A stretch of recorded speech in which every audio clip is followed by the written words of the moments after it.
Abram as Bíblias de vocês. Segunda carta que Paulo escreve à igreja de Coríntios. 2 Coríntios capítulo 5,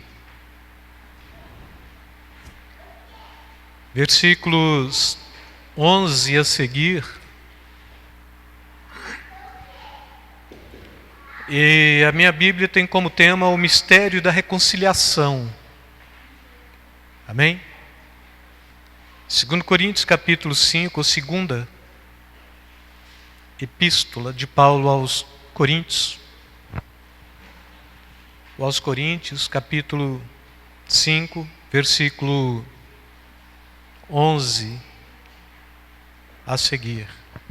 E a palavra de Deus diz assim: assim que sabendo o temor que se deve ao Senhor, persuadimos os homens à fé, mas somos manifestos a Deus, e espero que na vossa consciência sejamos também manifestos. Porque não nos recomendamos outra vez a vós, mas damo-vos ocasião de vos gloriardes de nós, para que tenhais que responder aos que se gloriam na aparência e não no coração. Porque se enlouquecemos é para Deus, e se conservamos o juízo é para vós. Porque o amor de Cristo nos constrange, julgando nós assim, que se um morreu por todos, logo todos morreram. E ele morreu por todos, para que os que vivem não vivam mais para si, mas para aquele que por eles morreu e ressuscitou. Assim que daqui por diante a ninguém conhecemos segundo a carne, e ainda que também tenhamos conhecido a Cristo segundo a carne, contudo agora já o conhecemos deste modo. Assim que, se alguém está em Cristo, nova criatura é, as coisas velhas já passaram, eis que tudo se fez novo. E tudo isto provém de Deus, que nos reconciliou consigo mesmo por Jesus Cristo e nos deu o ministério da reconciliação. Isto é, Deus estava em Cristo reconciliando consigo o mundo, não lhes imputando os seus pecados, e pôs em nós a palavra da reconciliação. De sorte que somos embaixadores da parte de Cristo, como se Deus por nós rogasse.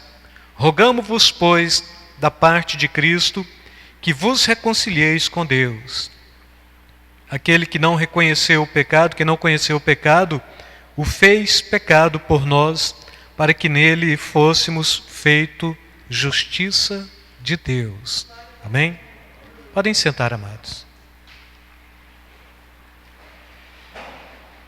Este capítulo 5 desta carta que Paulo escreve à igreja de Coríntios, na sua segunda carta, se de fato esta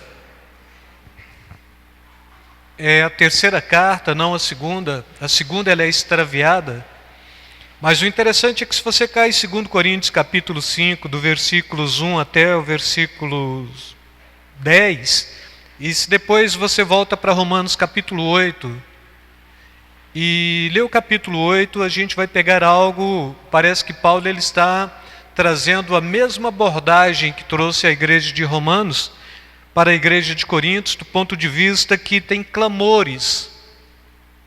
E aqui o clamor é da igreja. E em Romanos, o clamor é da igreja e o clamor também é da natureza. A igreja para obter definitivamente a redenção dos corpos, ou seja, corpos glorificados. E aqui também está mostrando esta mesma proposta do clamor, mas na dimensão de que se de fato este nosso tabernáculo terrestre se desfizer, temos contudo um tabernáculo da parte de Deus. Então Paulo ele está falando que este nosso corpo é perecível, mas também haveremos de ter um corpo glorificado, e este corpo, ele é um corpo que já foi trabalhado por Deus, por seu amor, pelo sacrifício de Cristo na cruz. E no versículo 11 a seguir, Paulo ele começa a mostrar este processo da reconciliação, que não se dá aqui mediante a estrutura de uma religião, ou de uma lei, ou de um parâmetro que levasse o homem a uma condição única e exclusivamente de obras, de feitos, de observâncias, de liturgias, mas tão somente sabendo que o conceito da graça e o conceito da misericórdia de Deus, e que nos trazia a possibilidade da reconciliação, era o que estava em pauta. Não mais aquela proposta do homem que vivia pelas obras, mas a proposta do homem que vive pela fé, e esta fé ela está condicionada única e exclusivamente na observância da palavra de Deus, mas em se observando a palavra de Deus, na compreensão do Cristo que se fez carne, do Cristo que cumpriu toda a justiça, do Cristo que mesmo não tendo sido gerado em pecado, torna-se pecado por cada um de nós. Ou seja, ele pecou? Não, ele não pecou, mas ele atrai sobre o seu corpo o pecado de toda a humanidade. E quando ele traz este pecado, e quando ele atrai o pecado de toda esta humanidade para o seu corpo, ele vai e crava tudo isto na cruz do Calvário. Posteriormente, Paulo está falando que todo escrito de dívida que era contra nós, toda sentença que era contra nós, ele rasgou, ele desfez, ele anulou definitivamente, porque a lei ela trazia algo de interessante, que seria sempre dentro do contexto do não poder. A lei trazia parâmetros, então isto você não pode, aquilo você não pode, aquilo outro você não pode, você não deve. Mas pela reconciliação, Cristo, ele tira esta possibilidade do não e traz esta consciência do sim. Porque Cristo morreu pelos nossos pecados. E Paulo vai trabalhando justamente com esta proposta, e esta morte de Cristo não tem que ser meramente um ato simbólico, mas tem que ser algo que nos constranja, que nos traga constrangimento, que nos traga não só o constrangimento dentro da primeira compreensão da palavra constrangimento, mas dentro da segunda palavra constrangimento, ou dentro do segundo conceito, constranger é deixar envergonhado, mas constranger também, e aqui quando está falando que Cristo nos constrange, não é meramente para envergonhar, mas é para nos levar a fazer algo também por Cristo. Ele morreu por nós. E aqui Paulo está falando, se ele morreu por nós, logo todos morreram. A imitação, isso a gente chama de mimetismo. A imitação do sacrifício de Cristo deve ser a imitação do sacrifício da igreja por Jesus. Porque não vivemos mais para nós mesmos. O viver que tínhamos na carne, anulamos para vivermos a glória de Deus. O viver que tínhamos na carne, definitivamente consideramos agora como morte. Ele morreu por todos, para que os que vivem não vivam mais para si mesmos, mas para aquele que por eles morreu e ressuscitou. Então a minha vida está condicionada à vida de Deus. A minha vida não diz respeito mais a mim mesmo e nem ao mundo, mas única e exclusivamente a Deus. Não presto satisfação a homens, é o que Paulo está falando, porque da agora para frente, a ninguém mais respeito dentro do ponto de vista da carne, não respeito o homem da lei, é o que ele está falando, não respeito o fariseu, não respeito o escriba, não respeito qualquer um que tente se exaltar e se pôr na condição de líder religioso, mas da agora para frente, se tem alguém que eu consigo respeitar, de fato é Jesus. Ainda que Jesus tenha se manifestado na carne, sobretudo conheço Jesus agora do ponto de vista daquele que ressuscitou dentre os mortos. E o ato de ressuscitar foi o ato de nos trazer a compreensão de que somos novas criaturas em Cristo Jesus. Porque se alguém está em Cristo, nova criatura é. As coisas velhas já passaram, tudo se fez novo. Agora, estar em Cristo, irmãos, significa que este amor me constrangeu. Ele morreu, logo morri. Morrer significa abrir mão de tudo aquilo que traz legado do mundo e aceitar a possibilidade do sacrifício na vida e no coração. Assim como ele se consagrou a mim pela morte, assim me consagro a ele pela morte. Morri para o mundo, vivo para ele. Logo ele morreu por todos, para que tivéssemos vida. Logo ele nos constrange. E tudo isto não é obra de homem, não é obra de circunstâncias, não é obra de religião. Tudo isto provém de Deus, que nos reconciliou com Cristo. Éramos inimigos por natureza. Paulo está escrevendo isto em Romanos, no capítulo 5. Mas agora não somos mais. E se éramos inimigos, hoje ele nos trouxe dentro de uma condição. Esta condição é que Deus nos reconciliou, ou Cristo nos reconciliou com Deus, mediante o seu sacrifício, e logo mediante esta reconciliação, ele também nos trouxe o ministério da reconciliação.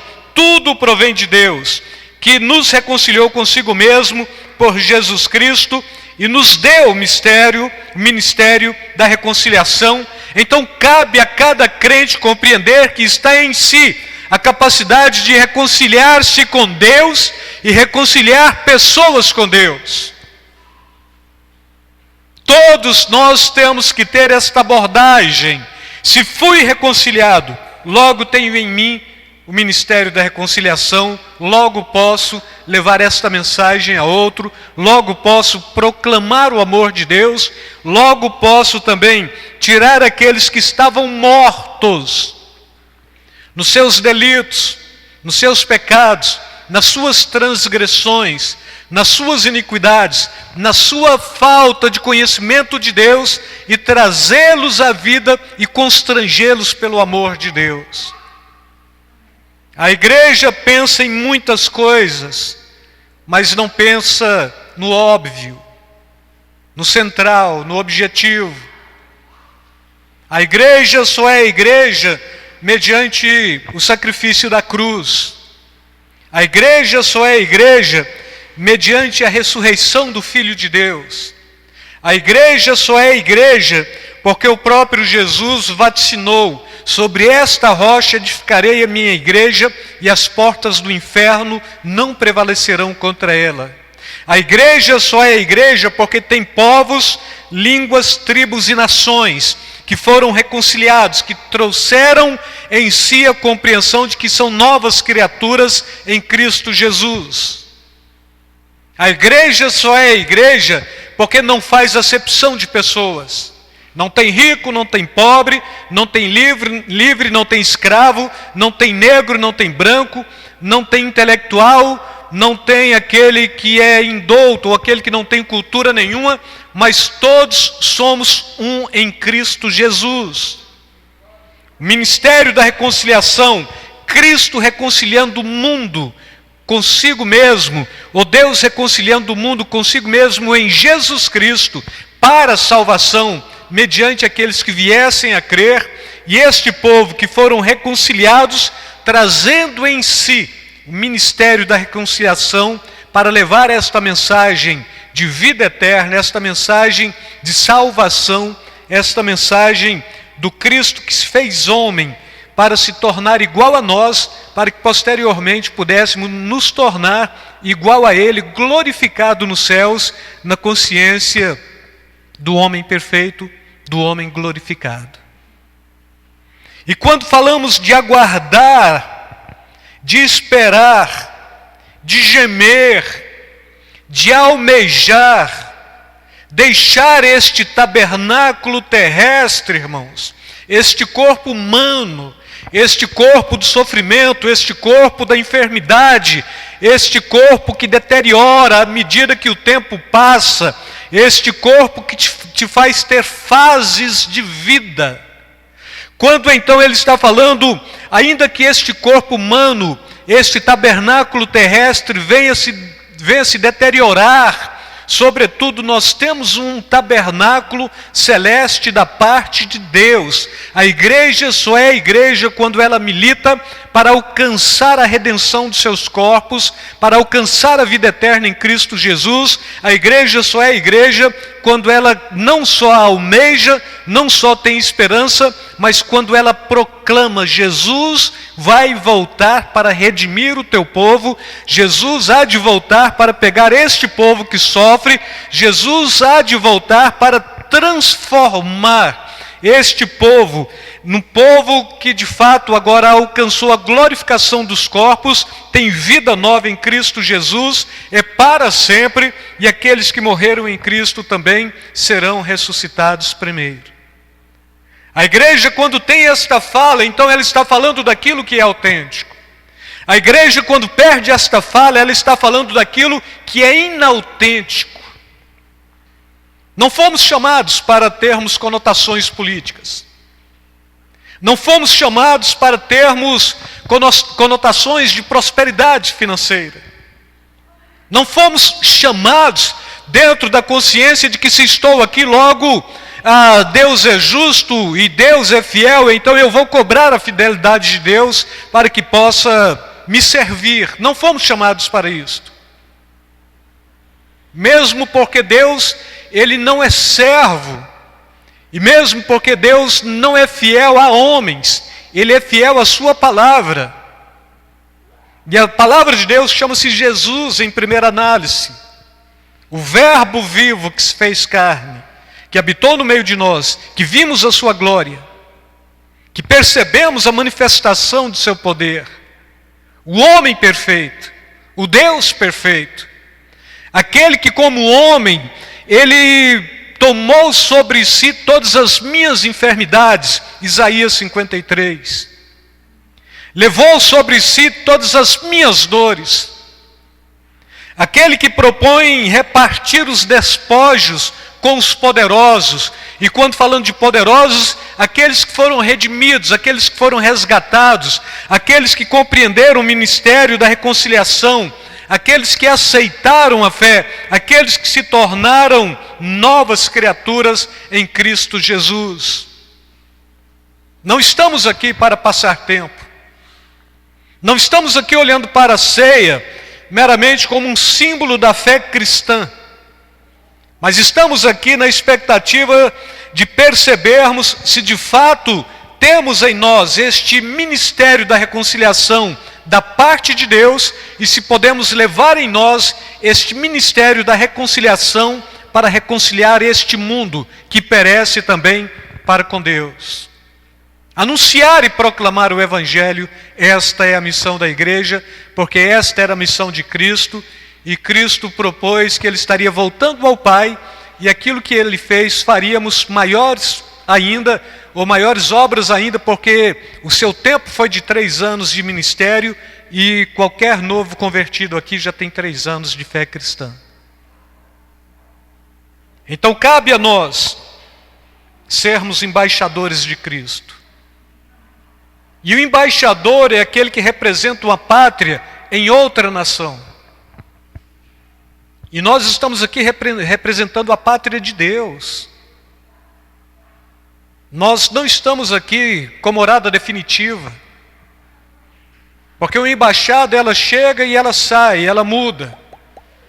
O embaixador, ele fica um tempo, depois ele volta para a sua pátria. Muitos embaixadores de Cristo já vieram, ficaram seu tempo e voltaram para a sua pátria celestial. E é a nossa vez, é o nosso momento, é a nossa chance. de mostrarmos que servimos para não só reconciliar, mas para demonstrar que somos representantes do reino em terra estranha.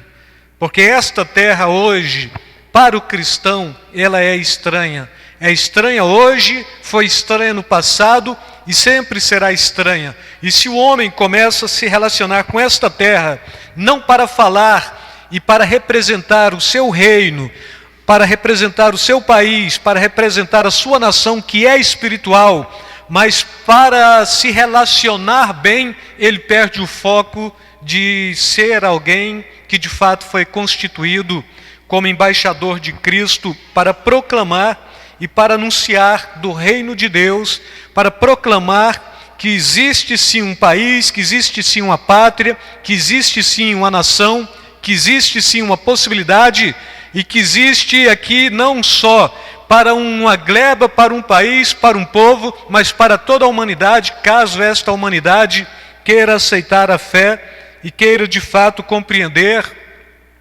que Cristo reconciliará, e que Ele neste processo pôs homens para representar esta pátria celestial, e cabe a cada um de nós estarmos continuamente proclamando. E se não pudermos proclamar esta mensagem a outros homens, que proclamemos esta mensagem a nós mesmos, todos os dias. Que eu seja embaixador da pátria de Deus, para falar do reino de Deus para mim mesmo, quando não posso falar para o outro. Que eu traga consciência, que eu traga convicção, que eu traga sempre esta esperança de propor, sim, estou aqui representando a pátria celestial, sim, quando vencer o meu tempo aqui de embaixador, logo estarei com Cristo definitivamente, e logo estarei para a vida eterna, e logo já terei conquistado definitivamente não só a minha condição de um tabernáculo espiritual, mas sobretudo a vida eterna, e outros estão fazendo este papel na terra, até aquele momento em que Cristo vier para buscar o seu povo, por definitivo. Amém? Crente que vive aqui na expectativa daqui mesmo, ele não conhece o reino de Deus. Mas o crente que vive aqui na expectativa dos céus, ele não só traz consigo o ministério da reconciliação, como também ele compreende bem a consciência de que ele é embaixador de Cristo aqui. Bom, para você ser um embaixador, você tem que conhecer a nação onde você vai estar, você tem que falar o idioma daquele povo, com quem você vai se relacionar, e você tem que conhecer a cultura daquele povo, mas não se envolver com a cultura daquele povo, definitivamente com o idioma daquele povo, com a prática daquele povo, mas você tem que representar a sua embaixada. É assim, irmãos. Você quer viajar para os Estados Unidos? Você tira o seu passaporte, você declara a sua renda aqui no país, você vai até Brasília, você vai até aqui a Polícia Federal, dependendo, você vai até em Brasília, na Embaixada Americana, chega lá, você marca uma audiência, ou marca uma entrevista com o embaixador, ele te recebe, ele vai perguntar o que você quer fazer nos Estados Unidos. Se ele perceber que tem blefe em você, ele vai falar, olha, você não pode, está negado seu passaporte, não vai ser carimbado, você não pode ir, você fica aqui mesmo.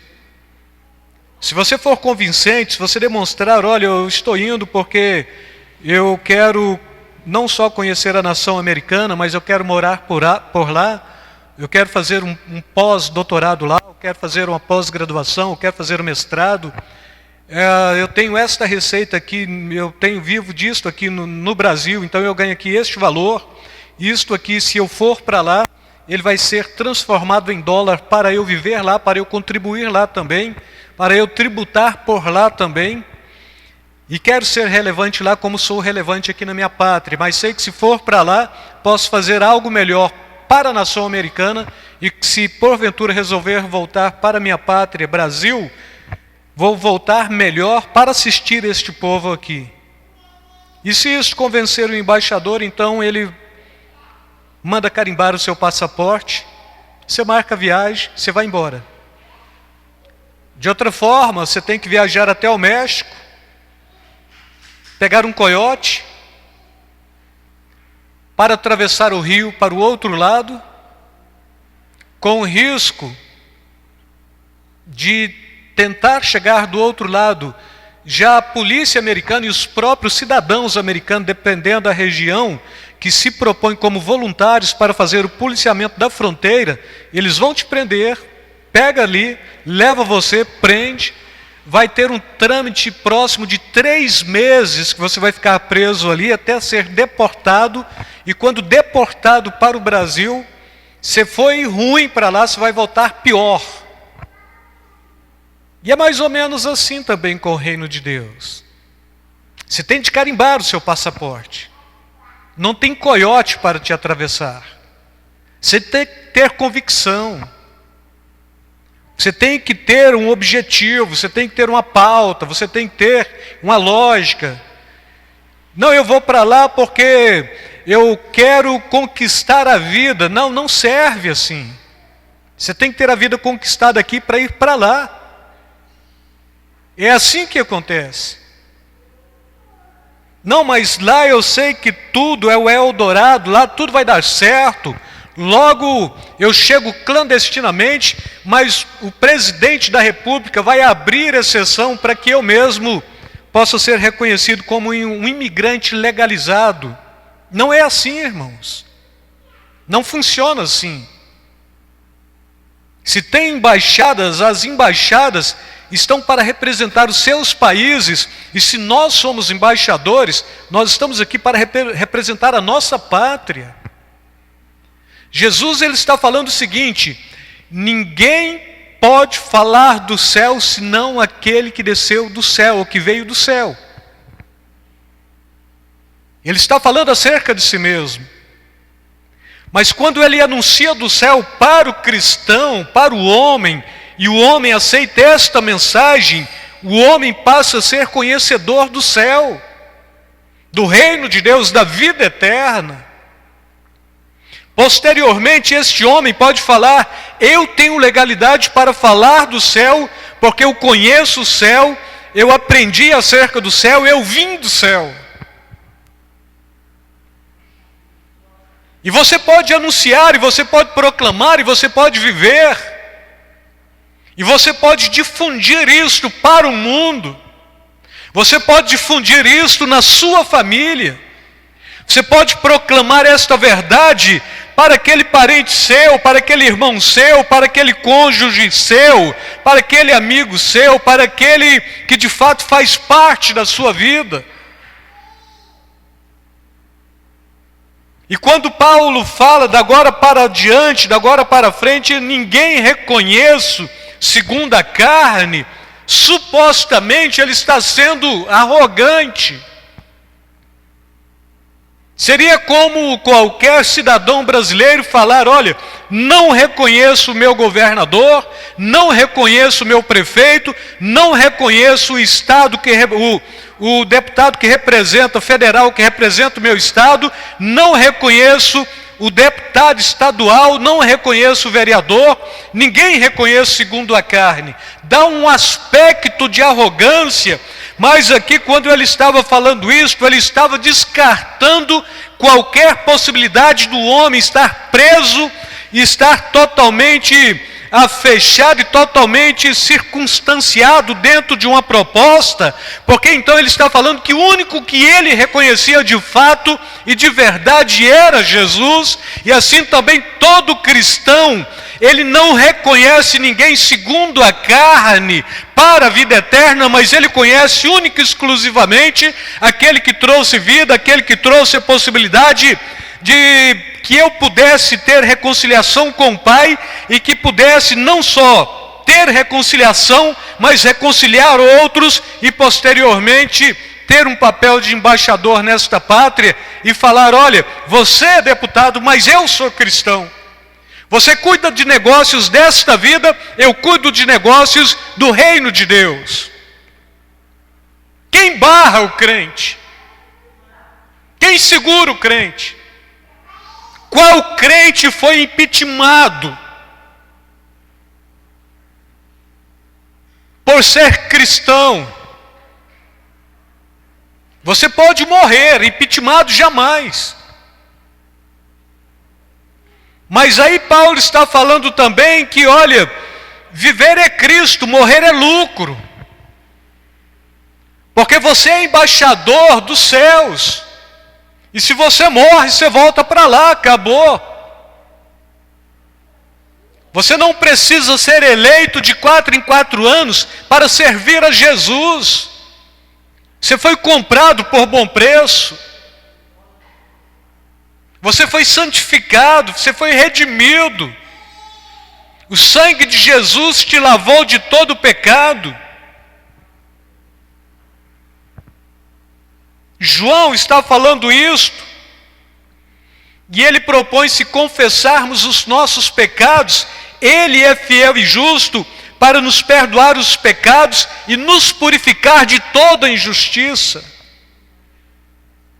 Então o cristão tem que ter esta consciência, não é de 4 em 4 anos que você tem que servir porque você foi reeleito, mas o tempo todo você foi conquistado, você é cidadão, você tem uma cidadania, ela é dos céus. Você não está aqui meramente para reconhecer homens, mas você está aqui para fazer o homem perfeito ser reconhecido pela humanidade.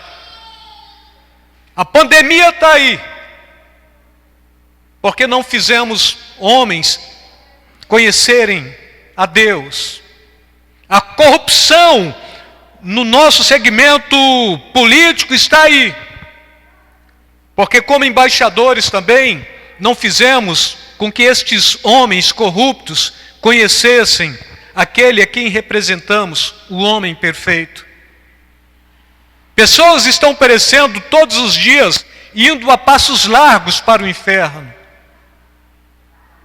E nós não os fizemos conhecer o nome do homem perfeito. 250 mil morreram só de Covid. 60 mil anualmente no trânsito. 45 mil anualmente de morte violenta. Mais uma vez a gente vai chegar no tempo da dengue. Está chovendo. Mais uns 30 mil de dengue. E tem gente morrendo o tempo todo. E nós não estamos fazendo nem o nosso papel de reconciliar o mundo com Cristo, como de embaixadores de Cristo. Sequer temos convicção, alguns de nós, de que de fato Cristo ressuscitou, foi glorificado, está à direita de Deus e ainda intercede por nós. Porque a ciência tirou este conceito da cabeça do homem, da metafísica, ou da vida espiritual para dentro da igreja, e trouxe uma única proposta: você vive aqui, você morre aqui, e você vai continuar a viver porque você morre, e quando você morreu ali o seu corpo deteriora, vem vermes, come, esse verme vai morrer, e vai fertificar a terra vai produzir grãos, o grão vai nascer, depois a semente cai, brota de novo, você vai continuar vivendo dentro deste aspecto estritamente natural.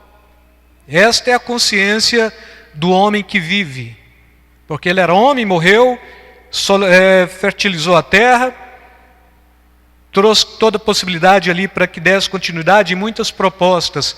E a Bíblia está falando: não, isso aí prova pela ciência, sim, isso aqui prova cientificamente. E a Bíblia está falando: mas ninguém reconhecemos segundo a carne. Porque a proposta do crente não é morrer, apodrecer, ser comido por vermes, o verme que depois vai fecundar a terra, fertilizar a terra, e que depois vem um grãozinho de uma ave que voou, passou e deixou dejeto, e que cresce, que nasce uma árvore. Não é isto, irmãos. Isso daí é aquele filme que você assistiu, Avatar. E tem um bocado de crente ficcionado em avatares. E para dentro da igreja, avatar é um espírito imundo que tenta representar você. Mas quem nos representa é Deus, e quem nós representamos é Deus. E somos conduzidos pelo Espírito Santo, porque fomos regenerados por Cristo Jesus. E estamos em Cristo, e se alguém está em Cristo, nova criatura é. Porque as coisas velhas já passaram, eis que tudo se fez novo.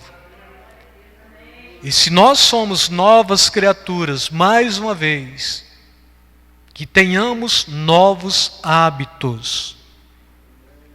Gente nova com velhos hábitos, Jesus está falando, ninguém deita remendo de pano novo em vestes velhas, e ninguém pega vinho novo e põe em odres velhos.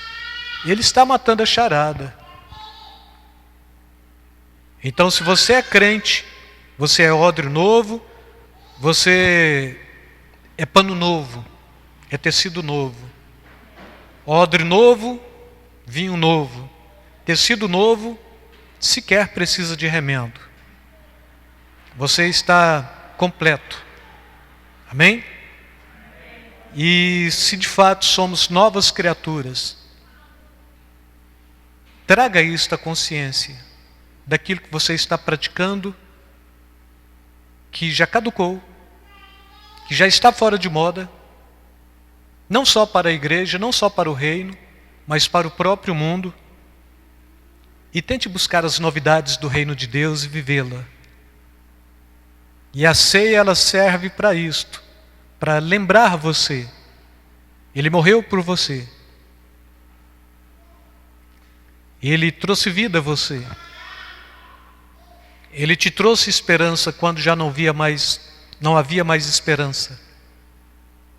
Ele te trouxe a possibilidade de vida eterna quando você só tinha em si a compreensão de morte. Ele te trouxe esperança e Ele te fez uma promessa. Porque sabemos que se a nossa casa terrestre deste tabernáculo se desfizer, temos de Deus um edifício, uma casa não feita por mãos, eterna nos céus.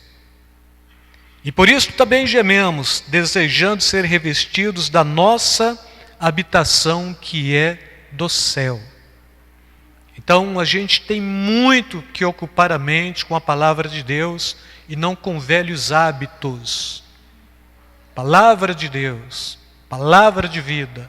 O Espírito Santo que sonda, que limpa, que faz as palavras comedidas, que faz os pensamentos comedidos, que bloqueia possibilidades de você pensar em ser outra vez aquilo que você era antes da fé cristã.